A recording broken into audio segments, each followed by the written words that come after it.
I know, I'm gonna hit back and y'all wanna hit him up too, Dan. We can't let it now. No. Live lives of quiet desperation. It's one of my favorite quotes ever because it's true. You're just in this world where you just can't wait to just run away. But I think one of the reasons why these people have this deep-seated anger and resentment is there's a bunch of people out there that have these lives that are deeply unsatisfying, because I think there are so many people that are working all day long doing something that is deeply unsatisfying and almost painful. Yeah, soul killing. Soul killing. Yeah. They're stuck in traffic all day, and then they're stuck in a cubicle after that. They relish the time to take a shit in the bathroom and look at their phone. I mean, they literally do that. That's a highlight of someone's day.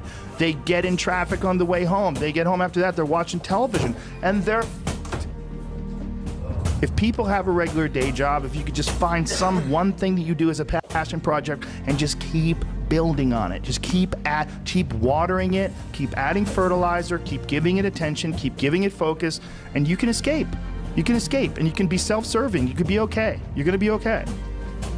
Making furniture feels good. If you make furniture for a living, and you feel a great satisfaction out of that, and you sell that furniture, look, man, if you can do that, you could cut those corners perfectly and sand everything down nice and stain it, and then it's done, and you get the satisfaction, and you sell it to someone, and that pays your bills.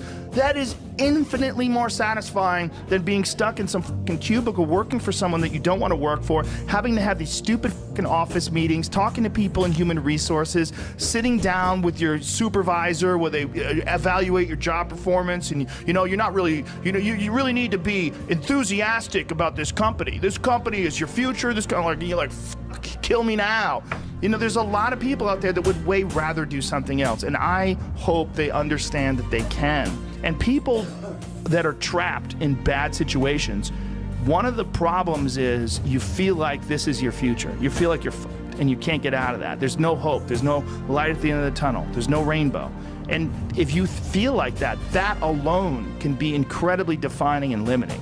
But if you look at yourself objectively and say, okay, I kind of am fucked here. I'm in credit card debt. I'm working in a shitty job.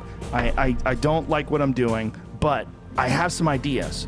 I need to feed those fucking ideas. And I need to feed them and water them, and I need to set aside a certain amount of time every day to just try to make those things happen. You can do that. Everyone has a different personality. They have different interests, different things that they would be really satisfied pursuing. That's not encouraged. What's encouraged is go find a job.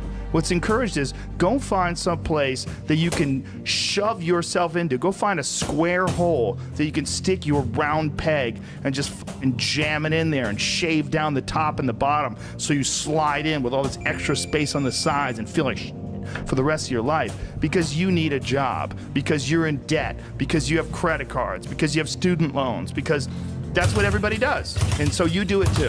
That's what's wrong. You have an apartment you have to pay for. You have a car you leased. You have a wife that you have to feed. You have a child you have to raise. You have your mortgage. You have your this. You have your that. And that's where it all comes from.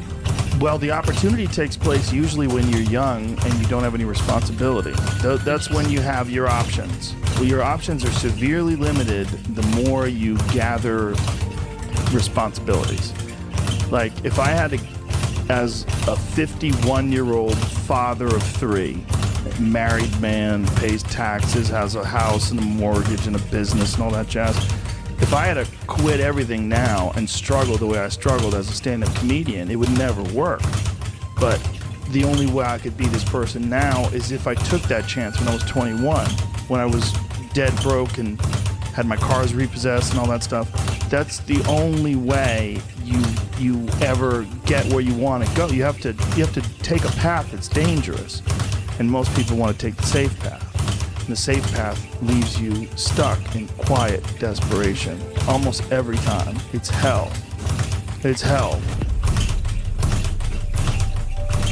But can people just make that change? I mean, yes, look, you can, I believe they but you can. have to plan it out. The way you can change is you have to put aside enough money to give yourself a window. and then you have to have a plan, and you have to spend all your waking hours outside of whatever job you do planning your escape. And you have to come to the realization very clearly that you f***ed up and you got yourself stuck. So whatever you're doing, you have to do it like your life depends on it.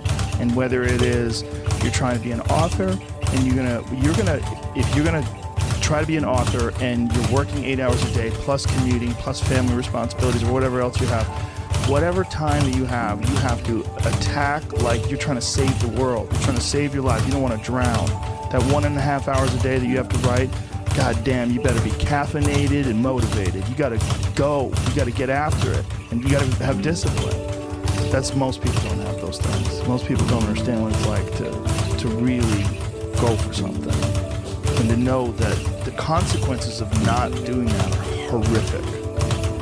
I think here's an important thing too. Failure is important. It is important. I think failure teaches you things that you don't learn from success. I think failure gives you an opportunity for self-examination. It also gives you a feeling that is very uncomfortable. And that very uncomfortable feeling helps you grow. That when you feel like you screw something up, like when I've had bad podcasts, my podcast has always gotten better afterwards. When I've had bad stand-up sets, I've always gotten better after that, because those bad sets motivate you. They give you a perspective, like, hey, here's some clear examples of where you fucked up. Yeah, what not to do. Yeah, don't look at these failures as like proof that you suck. Look at them as opportunities for growth. Look at them as opportunities to be motivated to do better. You have to make mistakes. You've been there, you feel it, you understand what it is, and then you have that time to adjust. That's why losing in life is so important. Whether it's getting dumped, getting fired, losing a game, loss. Those feelings where things didn't work out your way, that's important, because it lets you know this is the bad feeling that comes when it goes wrong, and you improve, and then it makes the good feelings of victory all the better.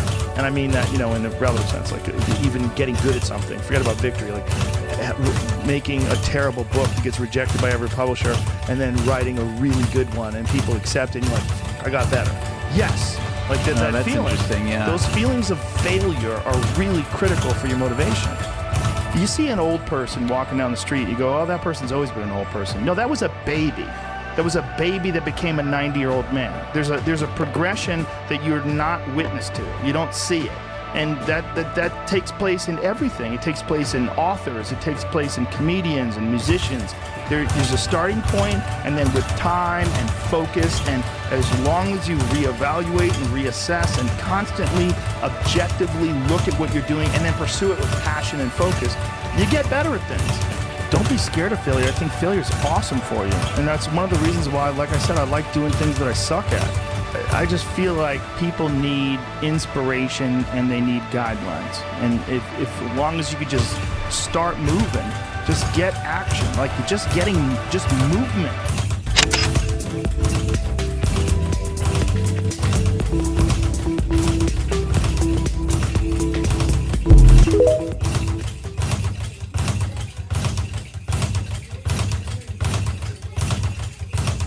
I've always pushed the idea that people need a USCCA membership. To me, one of the most beneficial aspects of it is the training and the knowledge component.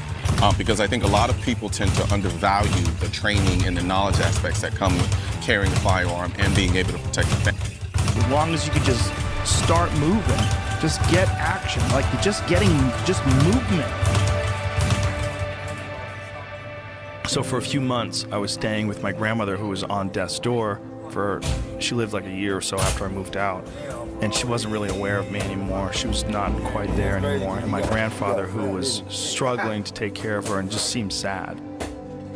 And I remember thinking, man, this life is temporary. Like this experience that I'm experiencing right now as a 24-year-old man, like this is not going to last. Like this is the prime of my youth, and it like hardened my ideas. Like you got to get going. This is going to happen to you too. It's going to happen to all of us. And you think that you're this static thing, like you stay in this same exact state. It's not true. It's an illusion. All those people that you see that are old people, that are walking down the street with their backs hunched over, that you're going to reach that age someday. It's going to happen. And if you don't pay attention and it all goes wrong, You could wind up looking like that guy. You could wind up thinking and behaving like that guy. It is a slow ebbing of the life force of the body that's gonna drain you. So get your fun out. Get your life out.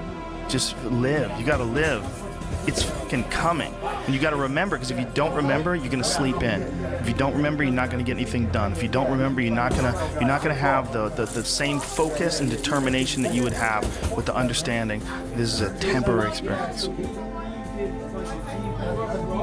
Over time, I've learned that these people, you're not going to fix them. I used to want to fix them when I was young. I used to want to go, hey man, I see what you're doing. Like, dude, don't do that anymore. Listen, just do this and stop doing that and start doing this. And if you just work towards this, you could be successful. And then a week later, the guy's doing the same shit. You're like, okay, right. I'm wasting a significant amount of my energy on someone who doesn't want to waste any of their energy on themselves. And so managing the community and the tribe that you're in, making sure that you're a good member of that tribe, that you're doing your part.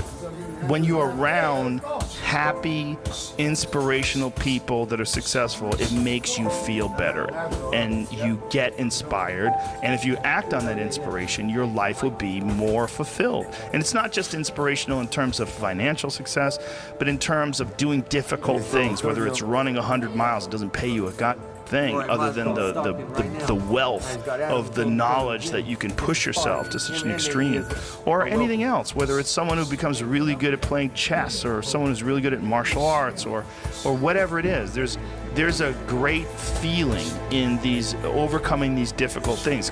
I think a lot of what happiness is a management issue, and decisions that you're making right now, like you could be in a state of mind right now, but you can make some decisions to adjust that, and over the next couple hours you'll get to a much better place. It's good to treat other people the way you would like to be treated yourself. It's like a golden rule, and there's a reason for it, and that reason is that we're connected in some strange way that we don't totally understand.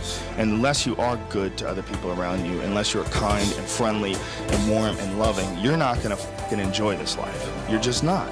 You're going to be problems everywhere you go. You're going to have problems everywhere you go. You got to figure out a way to enjoy this life. It's not because of anybody that may or may not have ever existed. It's because that's how you fit in better in the world. That's how you stay positive. And it doesn't have to be some shit that was written 5,000 years ago on fucking animal skins. That doesn't have to be the golden rule because it's old. You know, that's dumb. We need to figure out, like, now, today, what is, you know, the best way to live your life? What is the, you know, there's got to be ways where you can be putting forward the most positive energy. I mean, we know objectively what's causing pollution. We know objectively what's causing birth defects, and, you know, and we're taking in too much chemicals and not enough vitamins. We know objectively all this stuff. We know how to organize our world, and yet we don't do it. We know how to organize our health, and yet very few people do it. We know all these things. The right path to, like, being like a happy, healthy person is to do all the shit that we already know you're supposed to do. Take care of your body, take care of your health, take care of your mind, your stress, meditate, be kind to people. We all know that. I mean, you ask anybody, they know how to get by and to be the most evolved version of you that you can be. I mean, it's not like a magical checklist. If you talk to people about it, you said, okay, here you got a person, you want to improve them. What are the things you're going to do to them? Okay, well, if I was a life coach, the first thing I would say is this guy's got to get on a diet that makes him healthy. I don't mean a diet just to lose weight. I mean just healthy foods in your body, many, many vegetables. Start working out your body and get a better sense of, like, how this machine feels when it's moving, it's flowing better, there's less tension in it, your mind feels like relaxed, and you enjoy every single moment of the day better. Step one, everybody knows that step, right? What's step two? Be cool to people. Be nice to as many people as you can. Smile at as many people as you can. Have them smile back at you. Tip well when you go to restaurants. Just do the most you can. Be as nice as you can, and just still manage to not have people walk all over you. Just get through this life as nice as you can. Do what you want to do with your life, right? Don't go be doing something you don't enjoy. Don't do something don't get locked into, you know, a car that you can't afford and doing something crazy because you need the money. Don't do that. Do what you want to do. Do what the fuck is it that you really want to do? Because if someone else is doing it, you can do it. You know? I mean, everybody makes their own path through this world, but a lot of people don't follow the path that they really fucking feel pulled to. You know, they just, for whatever reason, they got negative programming. You know, when they were kids, someone told them they couldn't do it, or told them to take the shortcut, or take the sure route. That's a sad thing, man, when you talk to dudes, especially like talented dudes, and they don't follow up with what they want to do.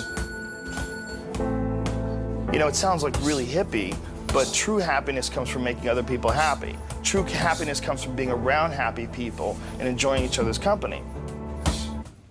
As a small business owner, you're juggling the job of 5 people. Using Constant Contact's smart automated tools is like having a team of expert marketers without the overhead. Here are 3 ways Constant Contact can make finding new customers ridiculously easy. 1. Attract new customers by easily designing, managing, and scheduling posts across all your social media platforms in just a few clicks. 2. Drive more visitors to your website with attention-grabbing social media ads that highlight special offers and updates. 3. Convert more visitors into new customers with stunning sales-optimized landing page templates. Constant Contact is a simple way to supercharge your marketing and get more time back for all those other things you need to do to run your business. Stop missing out on new customers and start your free Constant Contact trial today.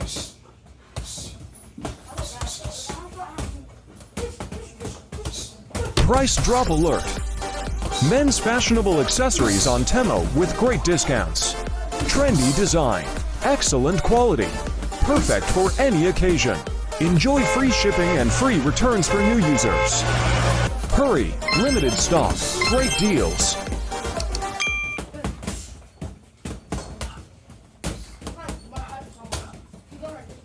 True happiness comes from being around happy people and enjoying each other's company. That's really hard for people to wrap their heads around because they always associate true happiness. No, true happiness is with like titles, you know, or numbers, or objects that you possess. You're not concerned about being nice to people. You're not concerned about having a positive impact on people. You're more concerned with making ones and zeros. But it really truly is how the human race interacts with each other. You really have to be nice to other people to be happy. You have to. If you're not, you won't be happy. And we all make mistakes, and we all find ourselves in positions of frustration, and we've all acted out and yelled at our dog when maybe we shouldn't have. And there's pressures in this life. But I think it's really important to recognize what those truly are, and to understand that at the end of it, we can alleviate a lot of how we deal with in this life if we really treated people the way we would treat them as if they were ourselves living another life. And this includes the way you communicate with people, the friendships that you have, and making sure your friends know that you love them. They drive you, they change your opinions, they challenge you, they show compassion, you open up to each other. I mean, this is everything in this life, is community. One of the things that's true is how much people enjoy being around you. That makes your life more enjoyable, and people don't think of it that way. They oftentimes think, I want to be the one that's enjoying life, like especially selfish people. If people enjoy being around you, you'll enjoy everything more.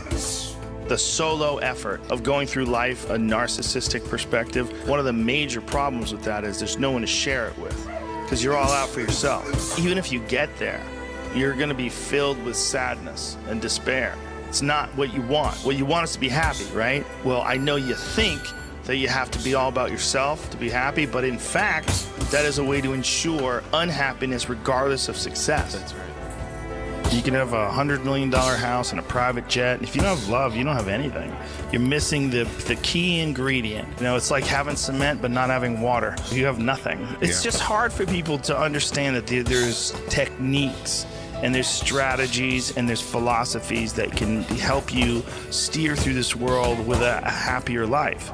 And that is a big part of it. A big part of it is embracing love and friendship and camaraderie and being nice to people. It's hard for some people because they're not even nice to themselves. What I'm saying is the way you are with your family and your friends and your loved ones and the people you communicate with, get better at that, because we need each other. Love is the most important thing, and that sounds so cliche, but without love, it's all useless. This is a really important one, because people have this idea that somehow I'm 30 years old, I shouldn't be doing this anymore. I'm 50 years old, I should have learned by now. That's all bull. Throw that away. Toss that shit aside. You, like, these ideas of numbers that people have in their head that by a certain age you should stop. You are alive. And if you are alive and if you are thinking, all those numbers that you keep attaching, well, you know, when Einstein was 30, he had shut the fuck up. Stop doing that. That is a waste of your time. And stop saying to yourself, I should be better by now. I'm such a total non-helping thought. What you need to think of is life. You're living, you're alive right now, and if you've made a mistake and you're still continuing to learn and grow, that's all just data. You are not your past. You're you. You're you right now. Like the past you did, you might have done some things you wish you hadn't done. Don't dwell on that. You learn from it, that's fine, but don't dwell on it. Just keep moving. Keep moving. You know, use it as fuel. Say never again. You know, I get what I did wrong, but don't think that you're that person that made those mistakes. You're the person who's learned. You know, and to have that attitude is a really important thing. And to not say, why am I doing this now? I could have been doing this my whole life. Well, you weren't, so is that gonna help? Yeah. You know, you gotta not think like that. You just gotta be happy you're doing it now. If I look back on anything I've ever done, mistakes I've ever made, paths that something that I put out that I didn't quite, maybe I just waited 3 months before I released that, or maybe I should have, re-edited that blog post a couple more times before I put it online, or those things drive me crazy. The petty things that I've done have driven me crazy, yelling at someone I didn't have to yell at them for, whatever. But the most important thing is always for all people to recognize that you're not who you were a year ago. You're not who you were 5 years ago. You're not who you were last week. You're who you are now, and this is the only shit you have control over. So you gotta regulate how much you dwell on regrets of the past. You really gotta be careful, because it's good to have a little. Because my regrets, whether it's things of professional nature or the very few regrets friendship-wise, which is one thing that makes me very happy. But there's life is strange. There's a lot going on. There's a lot of factors happening in life. But for sure, who I am now wouldn't have ever happened if I didn't fuck up. If I didn't make those mistakes, I wouldn't have understand the importance of friendship and kindness. And if I hadn't been cruel at some point in my life, or someone hadn't been cruel to me, I wouldn't understand the beauty of love. I wouldn't understand the full range of it, because I hadn't felt the sting. If nobody ever punches you in the face, you don't really appreciate safety. Because a lot of people don't even understand what safety is. You put, oh, we're safe, but you are so not safe. It's way better to drive your car straight after you almost lost control on a turn. And then you get back straight, you're like, whoa. I'm not saying that you should go sideways around corners. But what I am saying is that there's a fucking yin and a yang to this world, man. And you gotta fuel yourself with the fuck-ups. And most people get stuck in these patterns because they define themselves as a fuck-up. Or they define themselves as a person who doesn't follow through on their ideas, or a person who doesn't pursue their real interests and loves. You define yourself by that. Well, I guess I start things and I quit. No, you don't. No, you have started things and you quit. And it gives you a horrible sense of regret that's made you define yourself by that. You don't have to do that. You don't have to do that. We all do things that we're not happy that we did, but that doesn't mean that's you now. I don't want to hurt anybody's feelings. I think people that hurt people's feelings, even if you justify it, you did something. And I think that fucks with your head, and it devalues you in your own eyes. You're not a hero in your own eyes. You're not someone who you respect. You're doing what you got to do to get by, but ultimately you're not respecting yourself. And I think we all have a certain amount of appreciation and respect for hero figures. Like we all look at like the guy who never lies and always does the right thing and fucking helps everybody out. And that's the John Wayne character. That's the ultimate hero. And when you look at your own life and you don't stack up, you're a thief. You stole money from your wife's purse, and you don't want to smoke cigarettes, but you fucking have to. You can't deal with the stress of smoke. You devalue yourself. You slowly start devaluing yourself. When you look at yourself, you realize that if you were judging yourself, you would judge yourself unfavorably. If you're stealing, if you're hurting people, if you're damaging 100%. People. So no matter who you can't pretend you're the hero of your story. You can't. You have to be the hero of your own story. And you can do that. You can be the hero of your own story that woke up today. You can be the hero of your own story that at 40 years of age stopped, got out of bed and said, I'm not doing this anymore. I'm doing this differently. 100%. I am gonna figure this out, and I'm gonna do it 100%. only by my instincts and only by my morals and my ideals and my mind. And I'm gonna be dead honest with myself because I'm realizing this is not gonna last forever. And I'm gonna be the nicest human being to everyone I meet, possibly. And I'm gonna get myself in shape. Look, there's and a I'm gonna eat lot of healthy, ways and I'm gonna you do can this look because at this is bad this is events. me now. You can I say a decide bad event this is is just who you and are. people And have you to just have realize bad that events. you You're are a not loser and your life past. hates you and God hates You are you. not Look all at the it. times you Happening to Mike fucked up. again. You are not all the Couldn't times believe you it. couldn't There's get a it lot up. of You are guys not who all the go through life times like you were that. drunk And and you know, they can say that they see you comfort threw up in in someone's lowering car. standards That's that they not you. expect out of Well, things. you So are when things the go bad, person they say, who's "Look, I learned." fucking knew it." For them, it like alleviates some concern about what's going to happen in the future because the future is always dog shit. It's hard to be comfortable with yourself, so it's very hard to be comfortable with other people. That's why I always stress with people, like, you've got to accept yourself for what you've done wrong. Do your best, and also find some difficult shit to do, because that gets away a lot of the anxiety that you carry around in your body. A lot of difficult things make regular life less difficult, and that sounds so simplistic. The strain of making yourself do those things, it's very valuable. It's not just valuable like exercise and fitness and martial arts and running and whatever you're doing that's really difficult. It's not just valuable in terms of like health and the way you look, but it's also valuable for your mind, maybe even more so. Because regular life can be confusing, and little things that go wrong and little problems that arise are exacerbated by the fact that you're not accustomed to dealing with hardship. So creating